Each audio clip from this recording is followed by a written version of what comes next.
Howdy. It's Paul in the Fields with you again. Today we're going to be talking about a brand new cigar, and I mean we are amongst the first to the party on this one. It's a new cigar from Romeo and Julieta, or Julieta. And you might recall a couple of years ago they launched a new line. They were kind of, I want to say, making themselves a little more contemporary with the line called Romeo by Romeo and Julieta. It was just Romeo. A much more modern packaging, a much more modern take on how the cigar was blended and what it tasted like, and a very big success for them, I might add. An excellent cigar. Much more full-bodied too.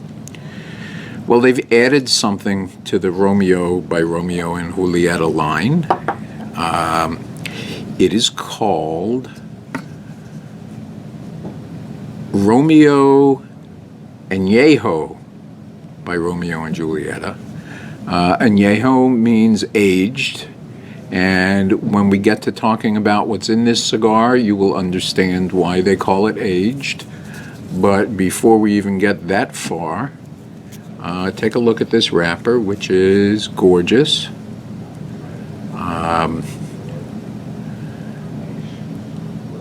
Yeah, construction is also dynamite. You can see the cap is pretty much perfect on this.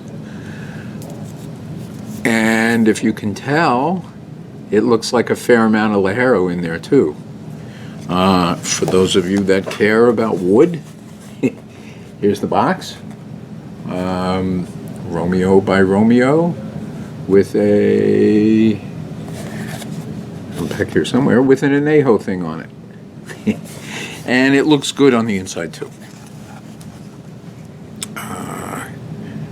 Romeo ANEJO by Romeo y Julieta. Okay, let's get to the more fun part of all this. So this cigar, first of all, just to begin, the wrapper is a Connecticut broadleaf, which is a highly desirable wrapper, not in endless supply. It's one of those wrappers that, since it's grown in Connecticut, there's not an endless amount of it. It's typically used to make some of the best Maduros in the business. This, however, is not a Maduro. So, as has been the case with a few other cigars that we looked at recently, you have a Maduro type wrapper that simply hasn't been fermented long enough to be Maduro. Instead, it's fermented to be like this. That wrapper, by the way, is from 2010. So the wrapper, it's vintage 2010, so the wrapper's already 5 years old. The binder is a Dominican Olor. That's a semi-sweet filler that I personally don't much like as a filler. We'll see how it works as a binder. I have high hope. And that is vintage 2008, so that's going on, that's like 7 years old. And the fillers are a combination of Dominican and Nicaraguan. I'm sorry, Honduran and Nicaraguan. Shame on me. And those are vintage 2009. So those are 6 years old. This is why they call it añejo. A, because all of the tobacco in it is pretty extensively aged and long fermented, but also because the cigar itself was aged for a long time in something called cajones, not to be confused with cojones. Cajones means drawers, and they're aged in special cedar cabinets that have lots of drawers with thousands of cigars, and these sat in there for a long time before they hit the street. So I will tell you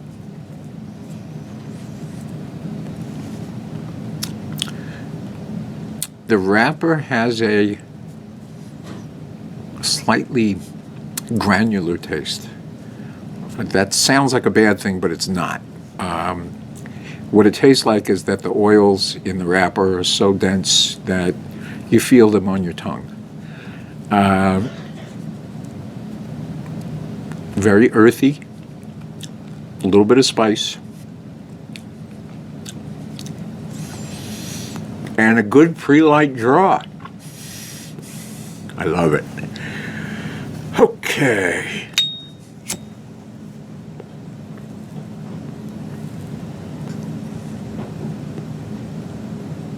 People have been taking some exception. Oh, that's going to be hard to understand.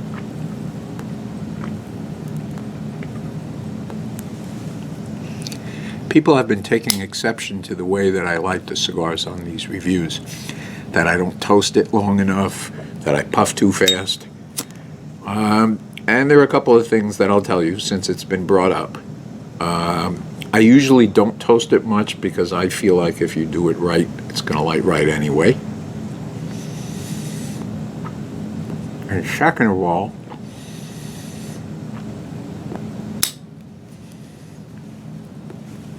I might puff a little more frequently than is usually the case because I'm trying to get in all of my scintillating commentary.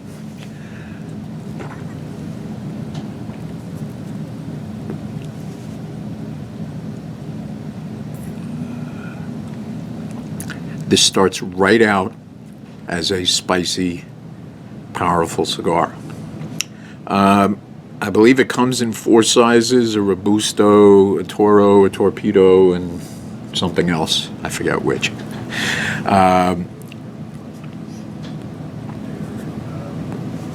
This is definitely a full-flavored cigar. There's a lot of flavor here, and some good spice right on the front of the palate.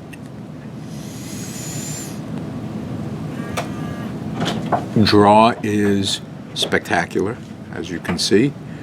Smoke production is also spectacular.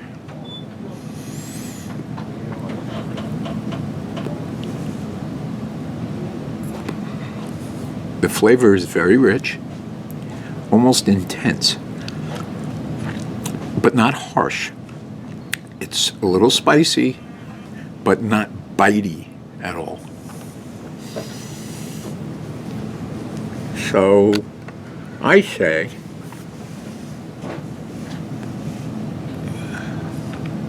I don't say anything. I'm just going to enjoy this for a bit. This is a very good cigar. This is not your father's Romeo and Juliet. That's for sure. This is I won't say it's a powerhouse, but it's very full.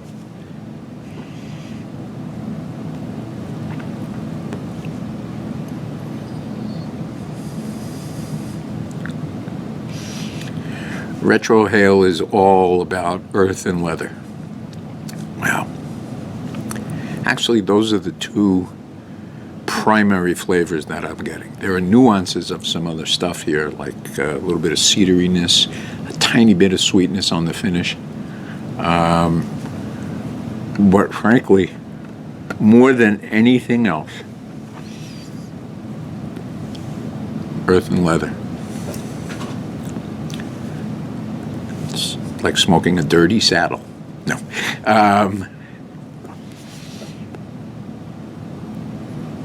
I guess since this is likely to be a slow burner, although it's burning very nicely, but it's likely to be a slow burner, I should go smoke it and shut up and rejoin you in a few. But right off the bat, I gotta say, if they're looking to make a full-bodied, refined, smooth, contemporary kind of blend in a Romeo and Julieta, they have, at least in the first half inch, knocked it right out of the park. So I'll come back and we'll see if that became a in the park home run or whether it continued on into the parking lot. See you in a bit. Bye-bye.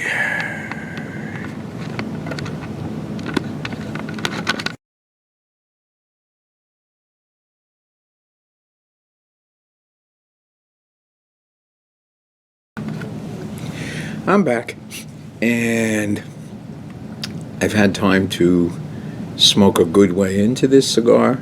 Actually had time to have a nice beer. I'm not going to advertise whose beer I had, but it was a good dark craft beer, and I liked it, and it goes well with this cigar. The hoppiness of it stands up well to the power of this cigar. It is a powerful cigar. This far into it, a little bit of the spice has been tempered, but it remains a very potent cigar that somehow manages to be smooth and powerful at the same time. I don't have a chemistry set here, but if I was going to guess, I would tell you that this is a cigar that, without being harsh and strong, just being full and rich, I'm guessing it has a pretty high nicotine count to it because it has that kind of flavor. Johnny Oliva, maybe one of the most famous growers in the industry, once said to me, nicotine equals flavor. And there are a lot of other things in a cigar that equal flavor too, but there's a particular flavor that you get when the leaf naturally has a lot of nicotine in it, and this has got lots of that particular flavor. It's a really nice balance of spice, earth, and still tons of leather.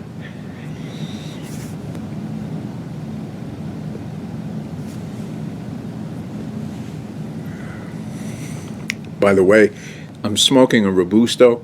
It's not a little Robusto, it's a nice beefy one. It's a 5x54. Let me just check here about the sizes. The Pyramid is also, I believe, a 54, and